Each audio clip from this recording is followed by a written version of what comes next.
지난 시간부터 예수님은 누구신가 하는 주제를 가지고 살펴보고 있습니다.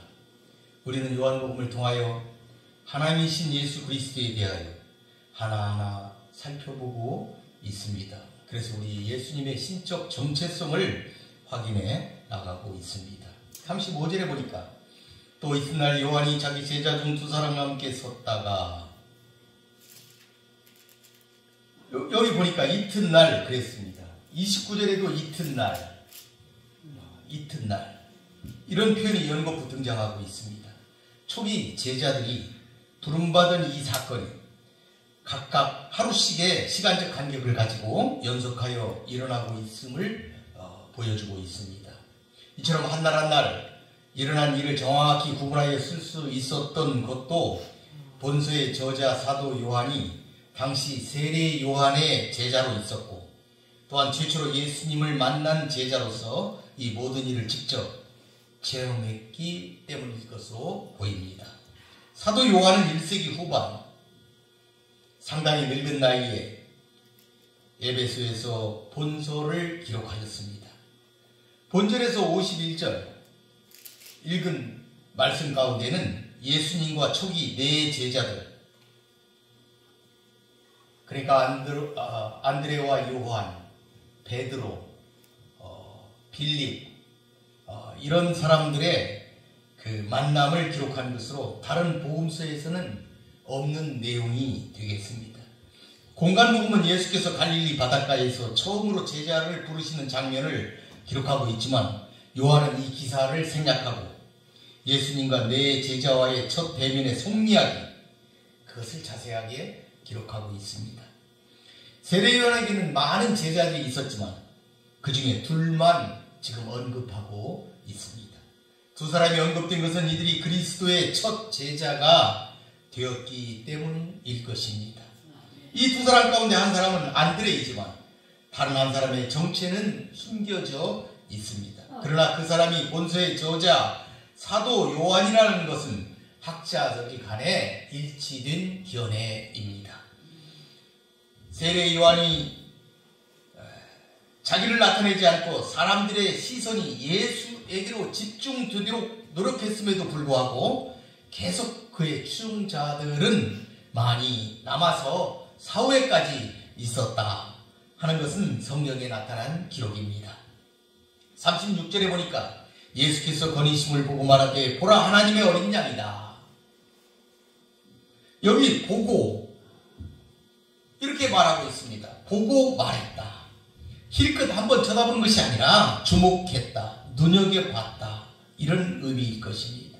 이 동사는 더러 비유적으로 영적인 의미에서 보거나 생각한다는 뜻으로 쓰이기도 했습니다. 그럼 세례 요한과 그의 두 제자가 깊은 관심을 가지고 눈여겨본 것은 무엇일까요? 그들이 주목한 것은 이제 막 자신을 세상에 나타나기 시작하신 갈릴리 나사렛, 그 나사렛의 예수님이었습니다. 그들은 그분이 다니시는 것에 주목했습니다. 예수님 사역의 특징 가운데 하나는 이처럼 두루 돌아다니시는 것이었죠. 본절에 나오는 보라 하나님의 어린 양이로다 라는 이 세례 요한의 말은 그들에게 자기를 떠나 예수님에게로 가라고 권고하는 그런 말씀일 수도 있습니다.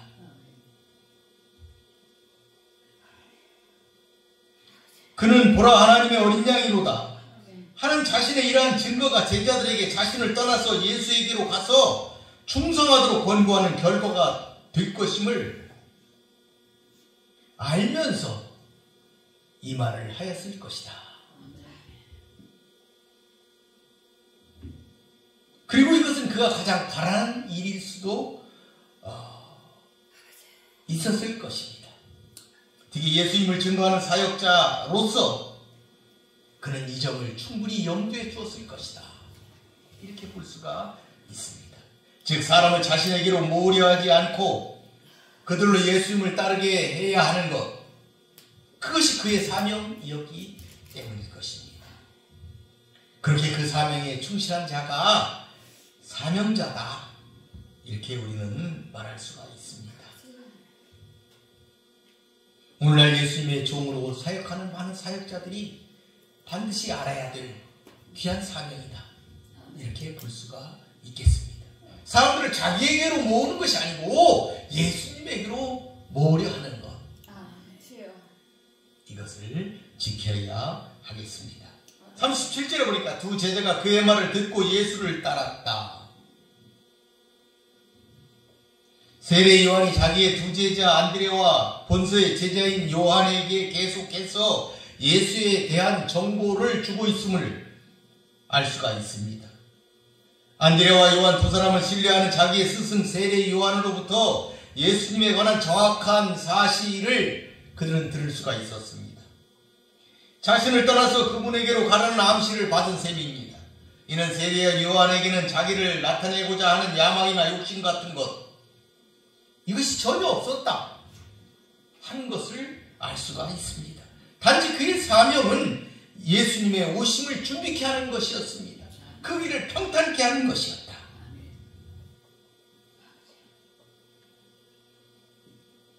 우리도 사람들로 하여금 예수님을 따르게 하려면 세례 요한처럼 계속해서 그분에 관한 정보를 사람들에게 제공해 주어야 합니다. 예수님께서 온 갈릴리에 두루 다니시면서 사역하실 때에 많은 사람, 특히 여러 가지 문제를 가진 자들이 예수님에게로 모일 수 있었던 것도 이 예수님에 관한 정보를 지속해서 제공하는 사람들이 있었기 때문이다. 이렇게 볼 수가 있습니다.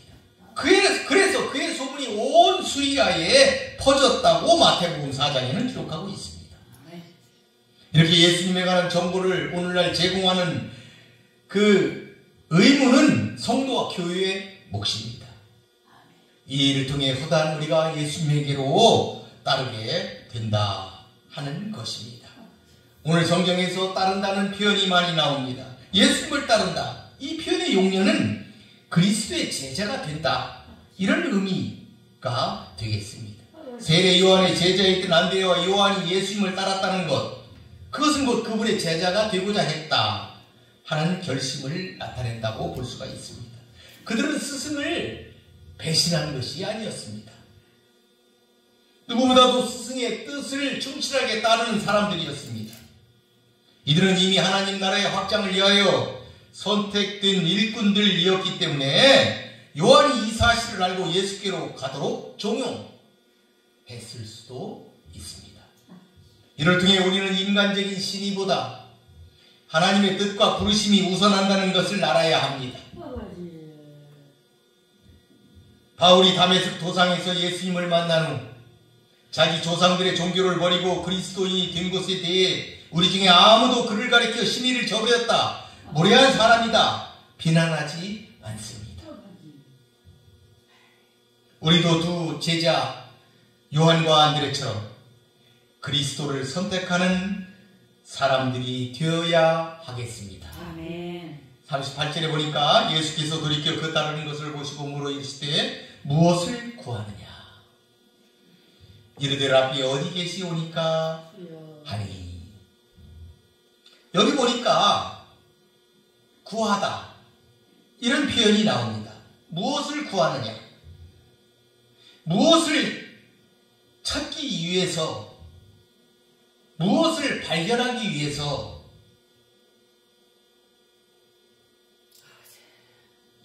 찾는다.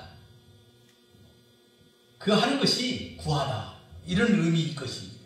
성경의 용례에서 보게 되면 구하다 이 표현은 하나님을 찾고 구하는 것이라든지 하나님의 나라와 의의를 구한다든지 위의 것을 추구한다든지 삶의 위대한 목표를 구하는 것 등과 관련되어서 사용되어지고 있습니다. 그러므로 예수님께서 두 사람을 향해 던지신 질문, 무엇을 구하느냐?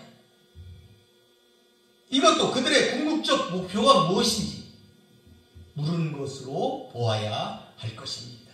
오늘날 그분은 자기를 따르는 모든 이들에게 너희는 무엇을 원하느냐? 이렇게 물으시고 계십니다. 우리도 이 물음 앞에서 솔직해져야 하겠습니다.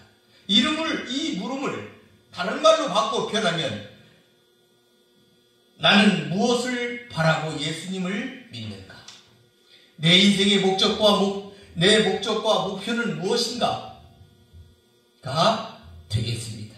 아마도 사람마다 개인차는 있을 것이나 적어도 그리스도의 제자들에게는 공통점이 있기 마련입니다. 세상에서의 안전이라든지 출세, 이 따위를 목표로 예수님을 따른다면 혹시라도 자신이 원하는 바를 얻게 될 수는 있을지 몰라도 결코 하나님의 인정받는 성도가 되지는 못할 거다 할 수가 있을 것입니다. 이 물음에 대한 올바른 답을 찾기 위해 안드레와 요한이 취한 그 태도를 한번 살펴보겠습니다.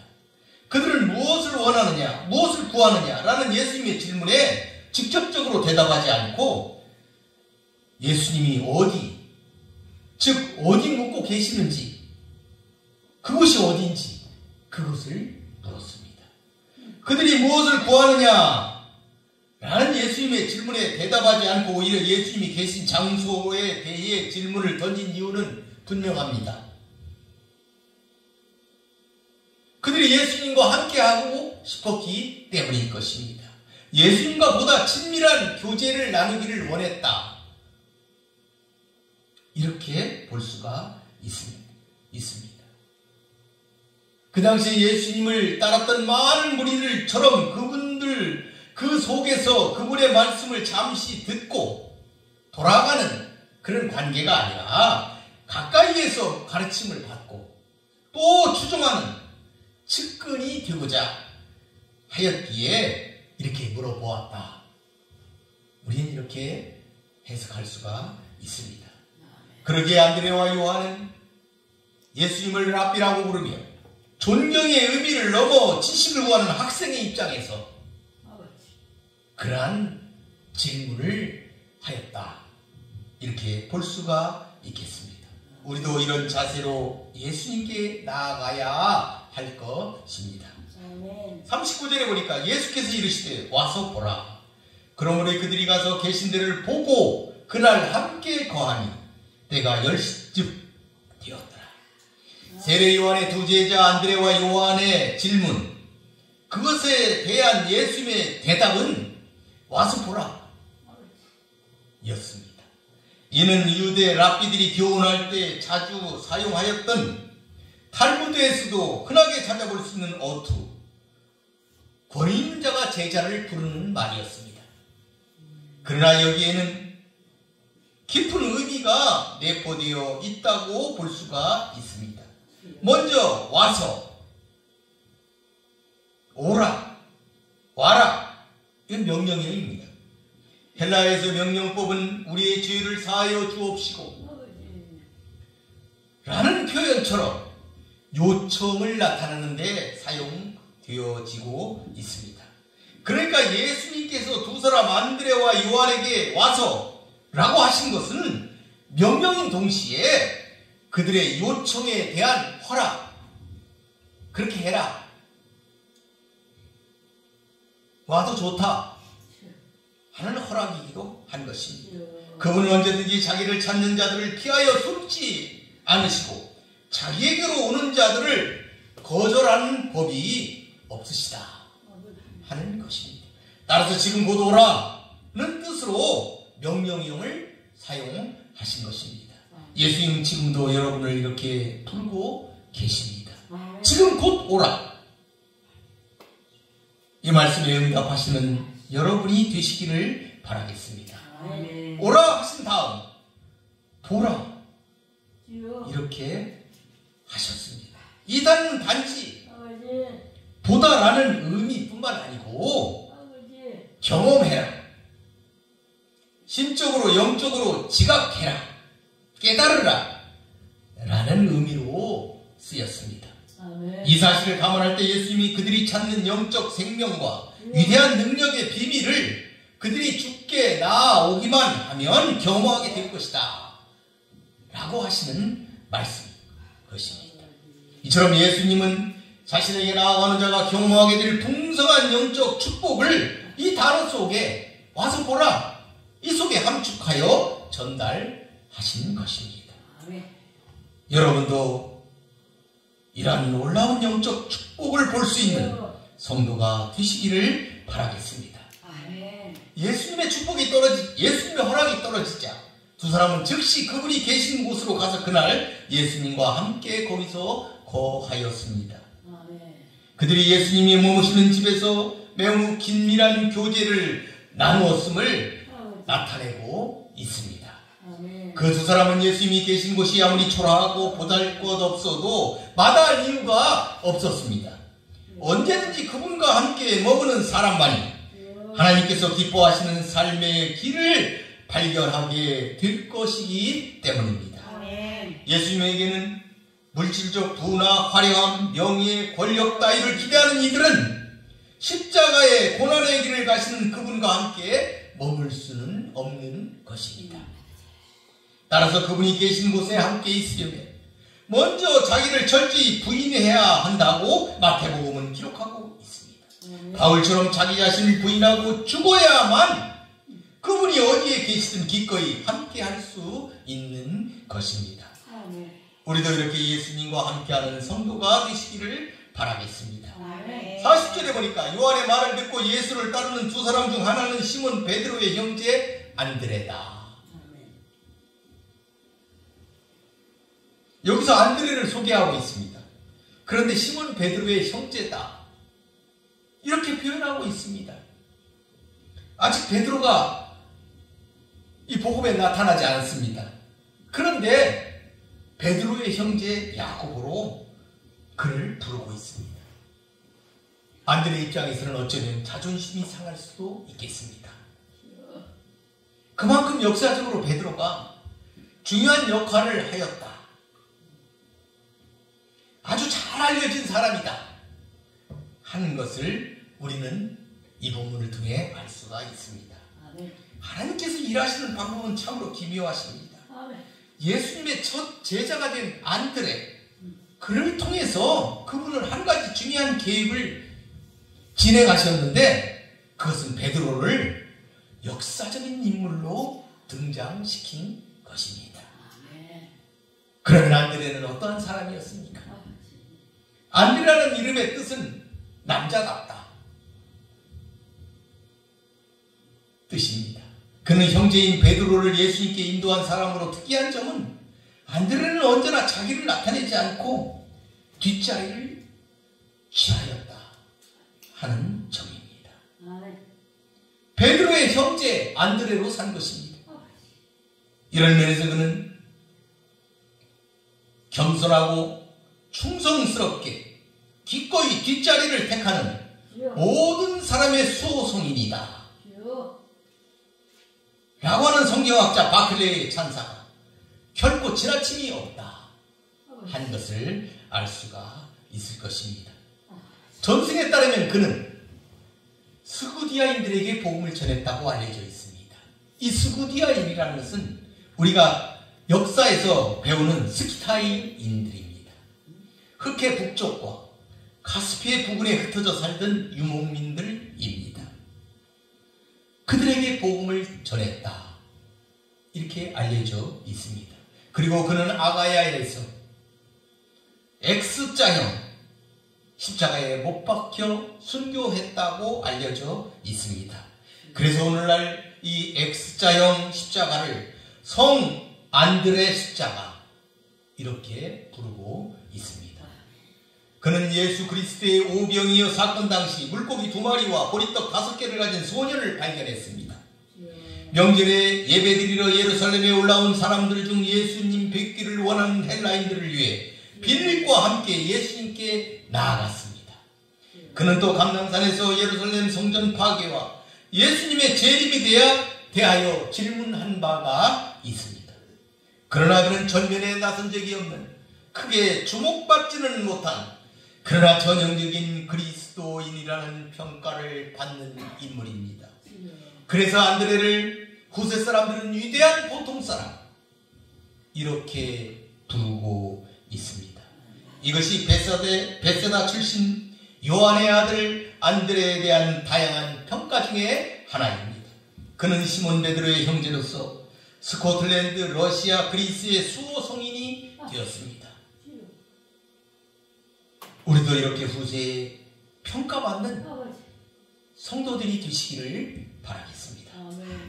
41절에 보니까 그가 먼저 자기의 형제 시몬을 찾아 말하되 우리가 메시아를 만났다. 예수와 함께 머물면서 안드레는 그분이 메시아이심을 발견했습니다. 그래서 안드레는 자기 형제 베드로를 찾아가서 메시아를 전하는 것입니다.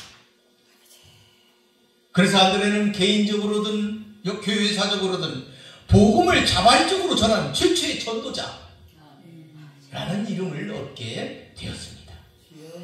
그들은 예수 안에서 메시아, 이 세상을 구원할 구속주 그리스도를 본 것입니다. 역사상 세계에서 가장 위대한 발견이었다. 이렇게 평가해도 지나침이 없는 그런 발견이었다 할 수 있을 것입니다. 그래서 그런 확신을 가지고 베드로에게 이 사실, 메시아를 찾았다는 이 증거를 한 것으로 볼 수가 있습니다. 이것은 베드로의 인생을 완전히 바꿔놓는 결정적인 계기가 되었습니다. 이 같은 안드레의 행동을 통해서 우리는 교훈을 얻을 수가 있습니다. 첫째는 그리스도를 만난 사람은 그분을 다른 사람에게 전해야 되겠다.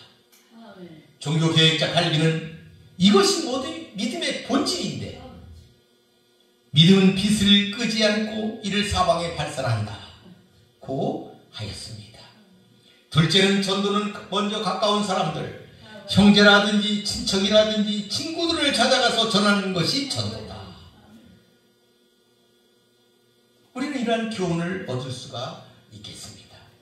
실로 예수를 만나고 그를 경험한 사람이라면 누구라도 이 세상에서 가장 복된 소식인 예수가 하나님의 아들이며 이 세상의 구원자라는 사실을 때를 얻든지 못 얻든지 우리는 전해야 할 것입니다. 그렇게 사시는 여러분 되시기를 바라겠습니다.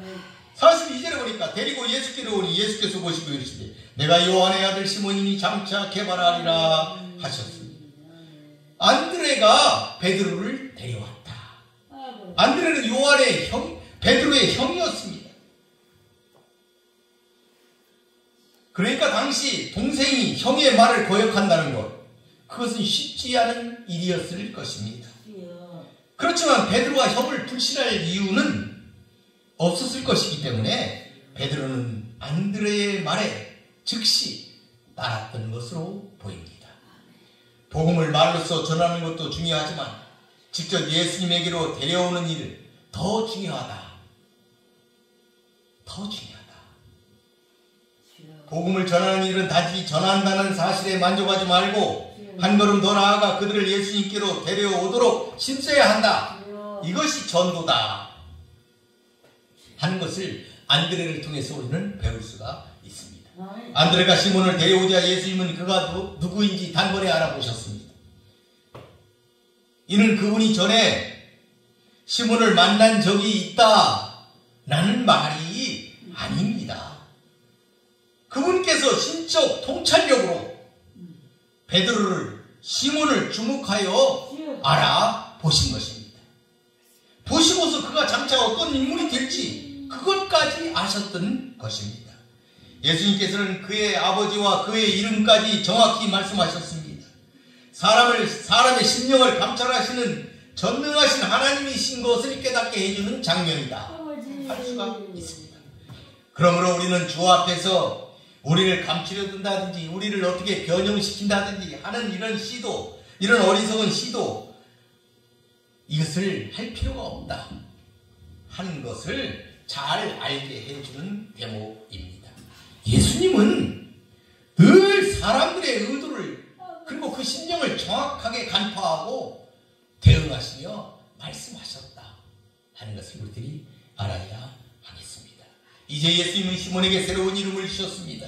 장차 개발하리라. 이 개발은 예수님께서 시몬에게 주신 새 이름입니다. 그 뜻은 반석이며 헬라어로는 베드로입니다. 예수님께서 그에게 새 이름을 주셨습니다. 그와 새로운 관계에 들어가셨다 하는 것을 알 수 있는 대목입니다. 이 사실은 구약에서 아브라함이 아브라함으로 야곱이 이스라엘이 된 것과 같은 사건이다 하는 것을 우리는 알 수가 있습니다. 예수님께서 그에게 이같이 파격적인 대우를 통해서 하나님께서는 사람을 어떻게 보시는지 이해하게 되는 장면입니다.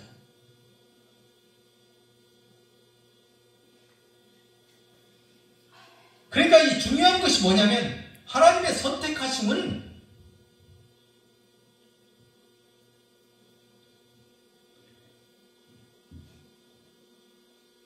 하나님의 예정하심에 있다.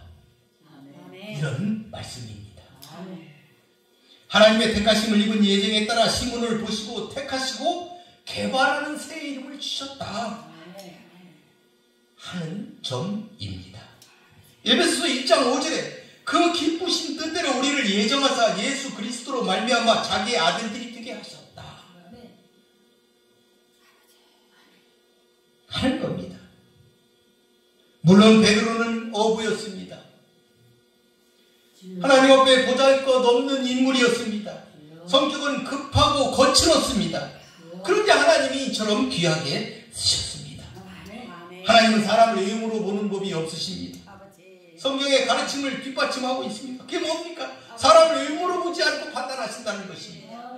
하나님은 그 중심을 보신다 하는 점이십니다.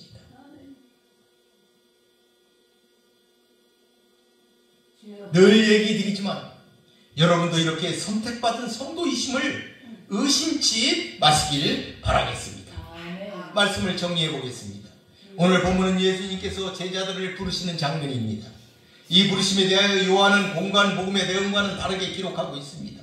물론 중복을 피하고 이를 보완하는 방향으로 복음서를 기록한 것이다 이렇게 말할 수도 있겠지만 그러나 보다 근본적인 이유는 사도 요한은 예수님께서 제자를 부르시는 과정의 기록을 통해서 사도들의 소명사실 이것을 보도하기보다는 이를 통해서 모든 시대 모든 만인들에게 이제 한 자연인에서 예수님의 제자로 부르심을 받았을 때의 어떤 전형적인 과정들 그 한 사람 한 사람 인간들의 그 과정들 그것을 보여주고자 이렇게 자세하게 기록한 것이다.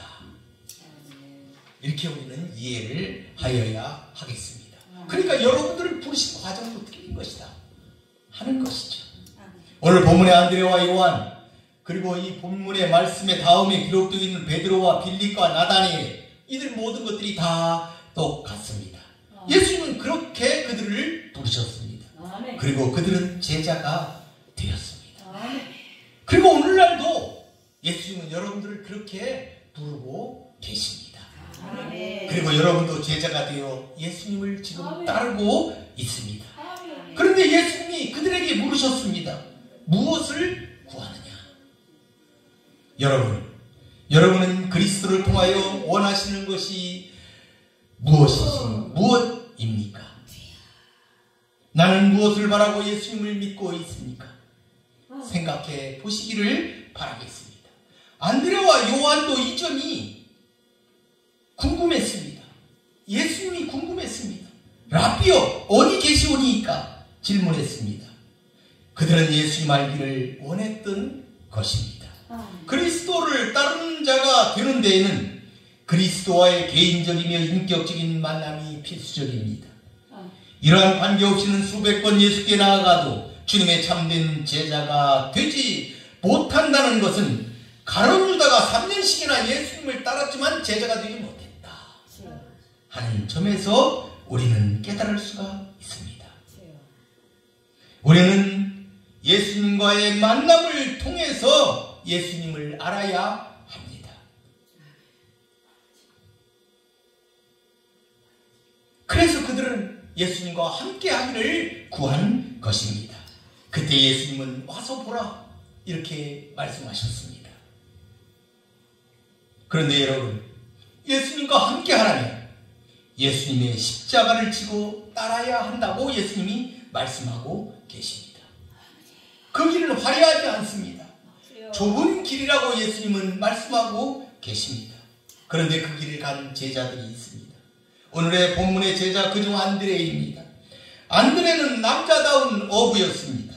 베드로의 형제로 가버나움에서 생활했고 처음에는 세례 요한의 제자였다가 예수께서 오실 메시아이심을 깨닫고 그분을 쫓아 예수님의 첫 제자가 되었고 그리고 그 형제 베드로까지 예수님께로 인도했습니다. 그러나 그는 늘 베드로의 형제 안드레로 불렸습니다. 베드로의 뒤에 있었습니다. 그러나 그는 마침내 위대한 신앙인으로 후세에 불리워지게 되었습니다. 여러분, 사실 그리스도의 추종자 중 대부분은 이름이 알려져 있지 않습니다. 그들은 소박한 삶을 살았고 일상적인 일을 했습니다. 그리고 거의 주목받지 못했습니다. 어쩌면 그렇게 세상 끝날까지 매일매일 살아가는 그 삶을 살았을 것입니다. 우리도 그렇게 오늘을 살아가고 있습니다. 그 삶은 게으르거나 무익하지는 않지만 그리 중요하지 않은 위치를 차지할 수도 있습니다. 이것이 대다수의 삶이고 우리의 삶입니다. 그러나 여러분이 그리스도와 함께 살아간다면 그 삶은 안드레가 위대한 보통 사람이라는 평가를 받은 것처럼 예수님께 인정받는 그 한 사람이 될 수 있을 것입니다. 우리 모두 이것을 믿으시기를 바라겠습니다. 평범하지만 위대한 승리의 신앙, 그러한 믿음의 사람이 되시기를 바라겠습니다. 우리 모두 승리하시는 성도 되시기를 바라겠습니다. 마치겠습니다. 고맙고 감사하시는 아버지 하나님, 오늘은 평범하게 살았지만 위대한 신앙인으로 생을 마감한 안드레에 대하여 살펴보았습니다. 예수님은 무엇을 구하느냐? 라고 그들에게 질문하시며 와서 보라고 말씀하시며 함께 하자고 하셨습니다. 우리도 안드레와 요한처럼 예수님과 함께하며 메시아를 발견하는 위대한 신앙인들이 되게 하여 주시옵소서. 그리하여서 예수님을 증거하는 증거자가 되게 하여 주시옵소서. 예수님은 우리에게 증인이 되라고 말씀하셨습니다. 이 사명 감당하는 귀한 사명자들이 될 수 있도록 도와주시옵시고 이 방주 기도원 교회가 비록 보잘것없고 약한 것처럼 사람들의 눈에 비칠지라도 반드시 하나님이 크게 사용하실 줄로 믿습니다. 하나님의 복음을 전할 줄로 믿습니다.